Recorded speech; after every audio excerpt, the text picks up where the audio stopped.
Hi mga Markoy! Welcome to my mini vlog, A Day in My Life. Ito na naman tayo. For today's video, ito naman ang aking ganap. Uy, sa araw-araw na lang. Dito nga isinimulan ko na nga magsampay. Usually kapag naglabas si mother, yan ako talaga yung taga-sampay. You know, Charis.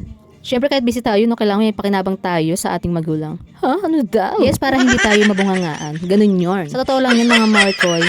Kaya tinutulungan ko na si mama para madala na siya matapos at makapagpahinga na rin. Ganon. Siyempre hindi tayo pwedeng magreklamo. Huy, baka tayo ay mayor file. Charing. Bale yun pala yung mga sinasampay ko. Ayan pala yung mga natira na pinalaban namin sa laundry shop. Kasi yan mga mi, yung may puti tapos yung mga iba light color lang. Kaya yan kinusot-kusot na lang ni mama para hindi naman humahawa sa mga decolor. Bale yun pala yung mga pinalaundry ni mama kanina. So sinampay ko na, di ba ang dami? My God. Kinuha ko na nga yung mga mi kasi parang feeling ko uulan na dahil makulimlim na naman. Dahil sayang naman kung mababasa lang ng ulan, di ba? After ko nga isilang yung mga damit at ito naman ang aking inasikaso. At ito naman ay gagawa ko ng pagkakitaan natin. Ako lang pala. Charing. Yes, gagawa ko dito ng yellow or ice. At ano pala yung mga nagawa ko. Siyempre, nakagawa tayo ng 13 pieces. Siyempre, sayang na may mga bumibili at mabili dito sa aming lugar yung ice kasi sobrang init talaga. So, yun mga Markoy, ilalagay ko na pala siya sa freezer. Bale, sa hapon nga pala ako gumagawa ng ice kasi tulog ang bebe ko. At ayun lang ang time na meron ako. Charing. At after ko nga dyan, ay nagising na ang aking bebe. Naku, ang bilis naman talagang magising. Parang